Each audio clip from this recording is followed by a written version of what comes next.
तर मराठा आंदोलनामध्ये फूट पडली असून आंदोलक जरांगे पाटील आणि अजय बारसकर यांच्यामध्ये चांगली जुंपली आहे। जरांगे अक्कल नसलेला नाटकी माणूस असल्याचा हल्लाबोल अजय बारसकर यांनी केला। यावर आंदोलन संपू द्या, मग बारसकरांना एका रट्ट्यात नीट करणार असा पलटवार जरांगेंनी केला। तर कुणाचा तरी फोन आल्यावर जरांगे उपोषणाला बसल्याचा आरोप देखील बारसकरांनी केलाय।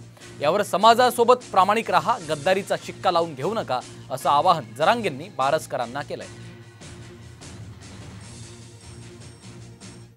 जरांगेचे 100 अपराध भरलेत आणि 100वा अपराध कोणचा आहे तर ह्या जरांगेने माझ्या जगद्गुरु तुकोबारायाचा अपमान केला आणि तो मी कधीच सहन करू शकत नाही। आपण कसं 1 मिनिटात शब्द काढला तुम्ही किती लगेच काना धरले जगद्गुरूंच्या बद्दल। प्रायश्चित्त सुद्धा करीन तुकाराम महाराजांसाठी।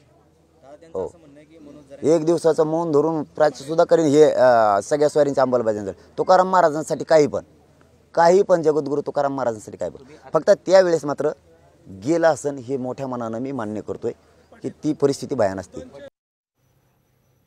वाक्य असं होतं, हे बघा आता मी उपोषणाला बसलोय, पुढचं बोला, त्यांचे पुढचं बोला। लोक म्हणले मीटिंग घ्यायची होती आपल्याला, मग नाही आता मी बसलो म्हणले, आता पुढचं बोला। अरे तू कोणाला बसला विचारून?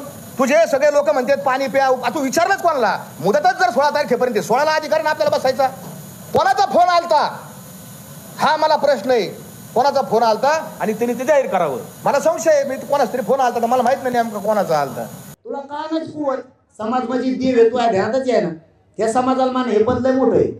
मंत्रीच काय सगळं जग झुकन तू आहे पुढे, तुझ्या सगळं प्रामाणिक आहे। गद्दारीचा शिक्का तुला लावून घेऊ नको, गद्दारीचा मी सोडत नसतो, काळजी करू नका।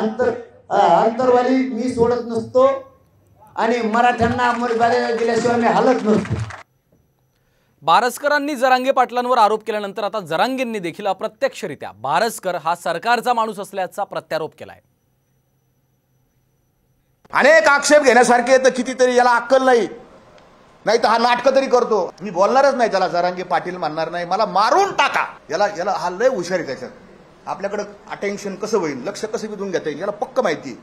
आत्तापर्यंत गोड होतो ना, मग मी 6 वर्ष 6 महिने मी चांगला होतो ना। साधं उदाहरण घ्या बा मराठ्यांनी, मी मराठ्याच्या बाजूचा आहे, यांना काय मिळालं नाही, यांना ट्रॅप रचून बदनाम करायचं, समजून घ्या।